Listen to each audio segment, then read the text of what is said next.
नमस्कार मंडळी. मी सध्या श्री गजानन विजय भक्तिबोध हे पुस्तक वाचते. तर आपले 1 ते 8 लेख वाचून झालेले आहेत. 9वा लेख मी आता वाचायला घेतलेला आहे. तर मी वाचते, तुम्ही ऐका. भक्तीचा व्यापार करणे व्यर्थ.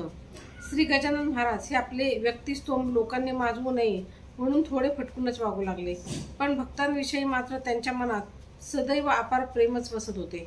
दासगणू सांगतात की वाघीण इतरा भयंकर, परी तिचे जे का असेल पोर ते तिच्याच अंगावर, निर्भयपणे क्रीडा करी. किंवा जेवी नरसिंह अवतार, इतरांशी वाटला क्रूर, परी कयाधूचा कुमार, मुळी न भ्याला त्या रूपा. श्री गजानन महाराज इतरांशी कडकपणे वागू लागले, पण त्यांच्याविषयी अपार श्रद्धा असणाऱ्यांना ते कृपाळूच मायाळूच वाटले.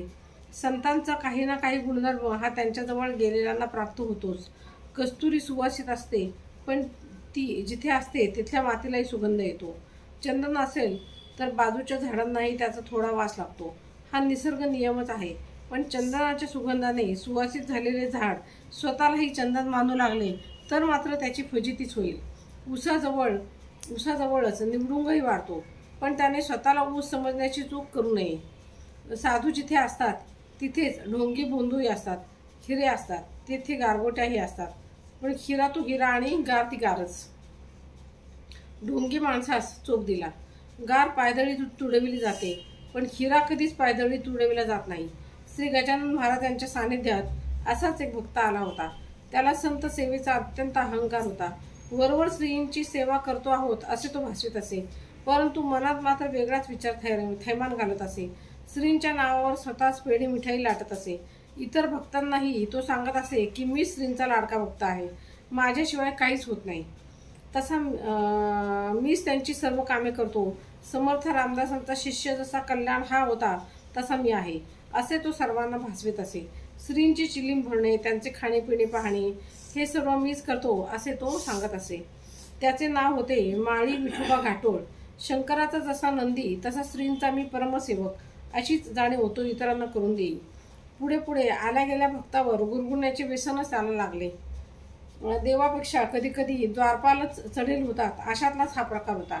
असे दांभिक भक्त हे सत्पुरुषांचे दर्शन इतरांना घडून येण्यातले अडथळेच बनवून राहिलेले असतात. श्रींना ही गोष्ट मनोमन जाणली. एके दिवशी विलक्षण प्रकार घडला. परगाहून काही भक्त मंडळी श्रींच्या दर्शनास आली होती. श्री पहुडले होते. त्यांना जागे करण्याचा धीर कुणास होईना. त्यांच्यात कुजबूज सुरू झाली. त्यांना दर्शन घेऊन परतायचे होते. त्यांनी माळी विठोबास खूप विनविले. त्यांच्या दर्शनाविना आम्ही परत जाणार नाही हेही त्यांनी सांगितले. आपण समर्थ शिष्यांपैकी धूर्त धोरणी आहात, तेवढे काम करावे ही स्तुती ऐकून माळी विठोबा फुगला. त्याने चटकन जाऊन श्री गजानन महाराज यांना उठवले. भक्तांना दर्शनाचा लाभ झाला, पण माळी विठोबावर मात्र संकट आले. कर्म जैसे तैसे फल हाच न्याय श्रींच्या जवळ होता.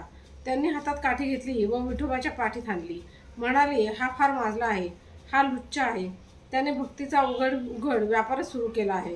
हाच माझ्या मागे उपाधी लावतो, घंटा मठात बांधतो, अंगारे दुपारी करतो.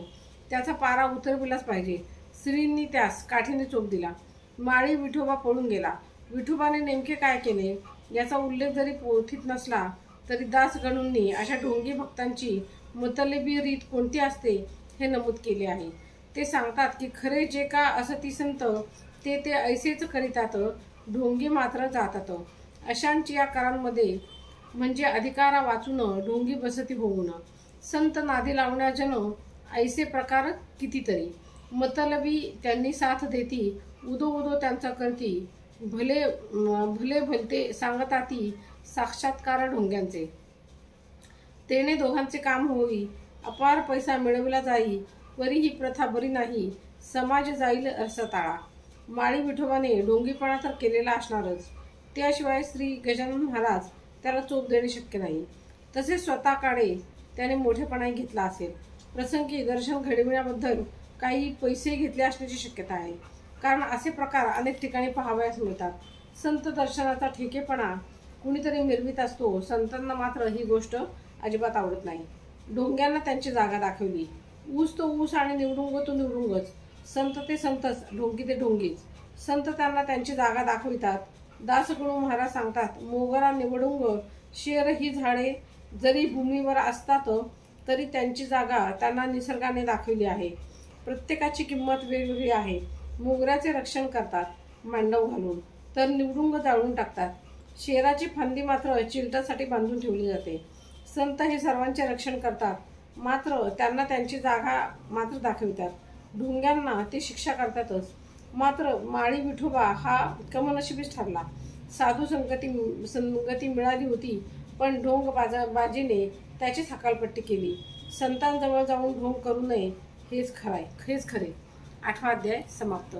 मंडळी, हा आपला चॅनल आपण अशासाठी सुरू केलेला आहे की ज्यांना परमार्थ करायची इच्छा आहे, ज्यांना वाचायची इच्छा आहे पण त्यांना वेळ होत नाही आहे, वार्धक्यातले अशी बरीच मंडळी आहेत की ज्यांना बसून वाचता येत नाही, डोळ्याचे प्रॉब्लेम्स आहेत, तर अशा व्यक्ती, अशी मंडळी आपले जे लेख आहेत, जे आत्ता आपल्या यूट्यूबवर आहेत, ते झोपल्या ऐकूच शकतात. आराम खुर्चीत बसून ऐकू शकतात. कुठे जर प्रवास करायला गेले तर गाडीत बसून ऐकू शकतात.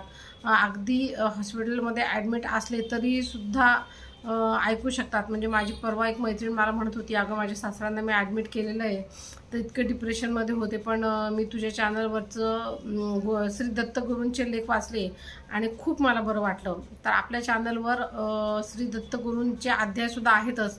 1 ते 53 अध्याय आहेत. आणि आता मी श्री गजानन विजय भक्तिबोध वाचायला घेतलेला आहे. तर आपला चॅनल अशा लोकांपर्यंत पोहोचवा की अशा लोकांना ह्या चॅनलची खरंच गरज आहे.